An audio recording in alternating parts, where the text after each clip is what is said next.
আসসালামু আলাইকুম রহমতুল্লাহ বারাকাতু। সহি হাদিসে করছি হাদিস নাম্বার 39, যেটা সাফওয়ান ইবনে মুয়ারিজ আল মাজেনি রহমতুল্লাহ আলাইহি হতে বর্ণিত। অর্থাৎ দুনিয়াতে যারা যে সকল মুমিন বান্দারা তারা তাদের ইচ্ছায় বা অনিচ্ছায় অনেক সময় অনেক ভুল ভ্রান্তি করে ফেলেছিল বা অনেক পাপে নিজেকে নিয়োজিত করে ফেলেছিল। মানুষ মাত্রিক ভুল, মানুষের ভুল ভ্রান্তি হতেই পারে, আর হওয়াটাই স্বাভাবিক। এমন কিছু পাপ তারা করে ফেলেছে যেটার জন্য তারা অনুতপ্ত ছিল। পৃথিবীর কেউ জানতো না, শুধুমাত্র সে জানতো সে উক্ত পাপটি করেছে, এবং সেই পাপের জন্য মহান আল্লাহ রাব্বুল আলামিনের শরণাপন্ন হয়েছে, ক্ষমাও চেয়েছে। এমন অসংখ্য মুমিন বান্দা রয়েছে। তো ওই সকল বান্দাদের উদ্দেশ্যে আল্লাহ রাসূল হযরত মুহাম্মদ সাল্লাল্লাহু আলাইহি ওয়াসাল্লাম বলেছেন যে ওই সকল মুমিন বান্দাগুলিকে মহান আল্লাহ রাব্বুল আলামিন কাল কিয়ামতের বিচার দিবসে একটা সুরক্ষিত পর্দা দ্বারা ঢেকে রাখবেন। সেই পর্দার ভিতর শুধুমাত্র মহান আল্লাহ রাব্বুল আলামিন এবং ওনার সেই বান্দা উপস্থিত থাকবেন, সেখানে আর কেউ থাকবে না, যেহেতু এটা সম্পূর্ণ কি একটি পর্দা দ্বারা ঢাকা থাকবে। তখন মহান আল্লাহ রাব্বুল আলামিন উক্ত বান্দাকে উদ্দেশ্য করে বলবেন, হে বান্দা, তুমি অমুক দিন এমন পাপটা করেছিলে, অমুক দিন সেই পাপটা করেছিলে তুমি, তোমার কি সেগুলো মনে পড়ে? তখন বান্দার চোখে সব দৃশ্যমান হবে, তার সব কিছু মনে পড়ে যাবে এবং সে অত্যন্ত লজ্জিত হবে এবং মহান আল্লাহ রাব্বুল আলামিনের কাছে খুব বিনয়ের সাথে বলবে যে, হে আমার রব, এগুলো আমি করেছি, এগুলো আমার মনে পড়ছে।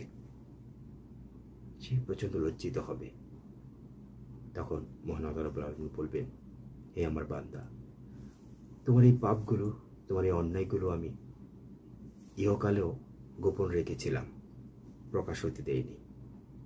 আজকেও আমি এগুলোকে গোপন রাখবো, প্রকাশ হতে দেব না। তারপর মহান আল্লাহ রাব্বুল আলামিন ওনার নিজস্ব ক্ষমতা, নিজস্ব রহমত দ্বারা উক্ত পাপগুলোকে ক্ষমা করে দিয়ে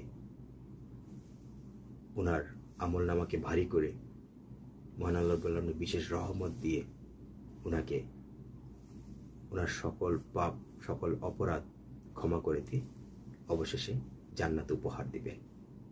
সুবহানাল্লাহ। এই হচ্ছে মহান আল্লাহ রাব্বুল আলামিনের ক্ষমার দৃষ্টান্ত। উনি যে আসলে গফুরুর রাহিম, এটা তারই এক উজ্জ্বল দৃষ্টান্ত। তবে উক্ত হাদিসে আরও একটা কথা রয়েছে, সেটা হচ্ছে তবে ওই সকল ব্যক্তিদের জন্য মহান আল্লাহ রাব্বুল আলামিনের লানত অবধারিত থাকবে যারা পৃথিবীতে কাফের মুশরিক ছিলেন। ওই সকল মুনাফিকদের উদ্দেশ্যে, ওই সকল কাফেরদের উদ্দেশ্যে মহান আল্লাহ রাব্বুল আলামিনের লানত অব্যাহত থাকবে। অর্থাৎ তারা কিছু থেকেই ছাড় পাবে না।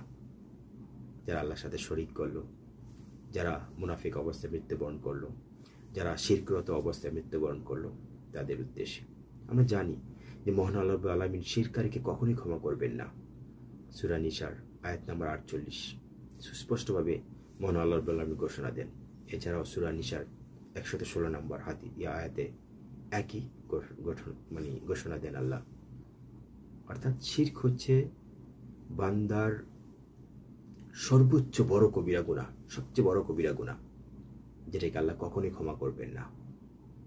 দ্বিতীয় কবিরা গুনাহ হচ্ছে বাবা মায়ের সাথে নাফরমানি করা। তৃতীয় কবিরা গুনাহ হচ্ছে মিথ্যা সাক্ষ্য দেওয়া। এগুলো অত্যন্ত ভয়াবহ পাপ, যেগুলো থেকে আমাদেরকে অবশ্যই হেফাজত থাকতে হবে, কেননা এগুলো মহান আল্লাহ রাব্বুল আলামিন ক্ষমা করবেন না। সকলকে ধন্যবাদ। আসসালামু আলাইকুম রহমতুল্লাহি ওয়া বারাকাতুহু। আবার ইনশাআল্লাহ আপনাদের সামনে চমৎকার কিছু হাদিস নিয়ে